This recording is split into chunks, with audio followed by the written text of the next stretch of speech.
ഇന്ന് ഞാൻ കരുണയുടെ അവസാന മണിക്കൂർ എന്ന് പറയുന്ന ബുക്കിലെ 4-ാമത്തെ മെസ്സേജാണ് വായിക്കുന്നത്. അവനവൻ്റെ പ്രവൃത്തി അനുസരിച്ചുള്ള വിധി.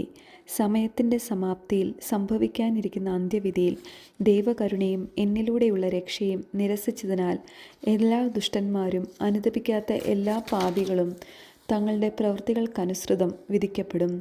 അവർ തങ്ങളുടെ സീമാതീതമായ പാപങ്ങളുടെ പേരിൽ വിധിക്കപ്പെടും. എല്ലാ പാപികളും തങ്ങളുടെ പ്രവൃത്തികൾക്കനുസൃതം വിധിക്കപ്പെടും. അവരുടെ പ്രവൃത്തികൾ അവരുടെ പാപങ്ങൾക്ക് പരിഹാരം ചെയ്യാനും അവരുടെ ആത്മാക്കൾക്ക് രക്ഷ ഉറപ്പുവരുത്താനും മതിയായവയാണോ എന്ന് അപ്പോൾ നിർണയിക്കപ്പെടും. ന്യായാസനത്തിന് മുൻപിൽ നിൽക്കുന്ന എല്ലാ പാപികളും ദൈവസന്നിധിയിൽ കുറ്റക്കാരായി വിധിക്കപ്പെടും. കാരണം അവരുടെ പേരുകൾ ജീവൻ്റെ പുസ്തകത്തിൽ എഴുതപ്പെട്ടിട്ടില്ല. അവർ അഗ്നിത്തടാകത്തിൽ എറിയപ്പെടും. നന്നായി മനസ്സിലാക്കിക്കൊള്ളുക, എൻ്റെ നാമത്തിൽ ഒരുവനിൽ കൊടുക്കുന്ന ഒരു പാത്രം തണുത്ത വെള്ളത്തിന് പോലും പ്രതിഫലം ലഭിക്കാതിരിക്കില്ല.